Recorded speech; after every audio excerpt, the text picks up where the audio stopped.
Guys ನಿಮಗೆಲ್ಲ ಗೊತ್ತಿರೋ ಹಾಗೆ ಬೆಳಗ್ಗೆಯಿಂದ ಇನ್ಸ್ಟಾಗ್ರಾಮ್ನಲ್ಲಿ ಒಂದು ವಿಡಿಯೋ ಸಖತ್ತು ಫುಲ್ಲು ವೈರಲ್ ಆಗಿದೆ ಅಂತಲೇ ಹೇಳ್ಬೋದು. ಹೌದು ಗಾಯ್ಸ್, ಬರೀ ಇನ್ಸ್ಟಾಗ್ರಾಮ್ ಮಾತ್ರ ಅಲ್ಲ, ಇಡೀ ಸೋಷಿಯಲ್ ಮೀಡಿಯಾದಲ್ಲಿ ಇದು ಒಂದು ರೀತಿ ವೈರಲ್ ಆಗಿದೆ ಅಂತಲೇ ಹೇಳ್ಬೋದು.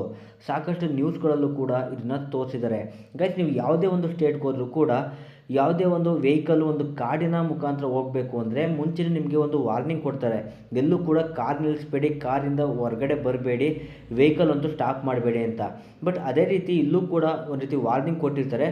ಆದರೂ ಸಹ ಈ ಇಬ್ಬರು ವ್ಯಕ್ತಿ ಬರ್ತಾ ಇರಬೇಕಿದ್ರೆ ಆನೆಯನ್ನು ನೋಡ್ತಾರೆ. ಈ ಆನೆ ಫೋಟೋ ತಕ್ಕೊಳ್ಳೋಕ್ಕೋಸ್ಕರ ಕಾರಿಂದ ಇಳಿದು ಫೋಟೋ ತೆಗಿತಾ ಇರ್ತಾರೆ.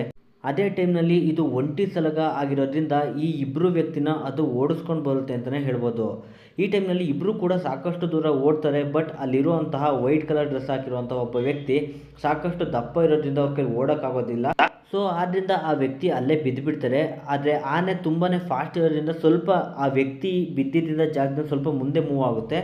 ಆದ್ದರಿಂದ ಆ ಆನೆಗೆ ಆ ವ್ಯಕ್ತಿ ಕರೆಕ್ಟಾಗಿ ಸಿಗೋದಿಲ್ಲ. ಆದರೂ ಕೂಡ ಕಾಲಿನಲ್ಲಿ ತುಳಿಯೋಕ್ಕೆ ಪ್ರಯತ್ನ ಪಡುತ್ತೆ. ಬಟ್ ಆ ವ್ಯಕ್ತಿ ಸಿಗೋದಿಲ್ಲ. ಕೂದಲೆಳೆಯ ಅಂತರದಲ್ಲಿ ಆ ವ್ಯಕ್ತಿ ಬಚಾವಾಗಿ ಅಲ್ಲಿ ಕಾಣ್ತಾ ಇರುವಂತಹ ಒಂದು ಕಾಡಿನೊಳಗಡೆಗೆ ಹಾಗೆ ತೆಗೆದುಕೊಂಡು ಮುಂದೆ ಹೋಗ್ಬಿಡ್ತಾರೆ ಅಂತಲೇ ಹೇಳ್ಬೋದು ಗಾಯ್ಸ್. ಇದು ಅವ್ರಿಗೆ ಸೆಕೆಂಡ್ ಒಂದು ಜೀವದಾನ, ಆ ಆನೆನೇ ಕೊಟ್ಟಿರುವಂಥ ಜೀವದಾನ ಅಂತಲೇ ಹೇಳ್ಬೋದು ಗಾಯ್ಸ್. ಆ ಆನೆ ಮತ್ತೆ ಅವ್ರ ಮೇಲೆ ಅಟ್ಯಾಕ್ ಮಾಡಿದ್ರೆ ತಂಪಾಡಿಗೆ ತಾವು ಹೋಗ್ಬಿಡುತ್ತೆ.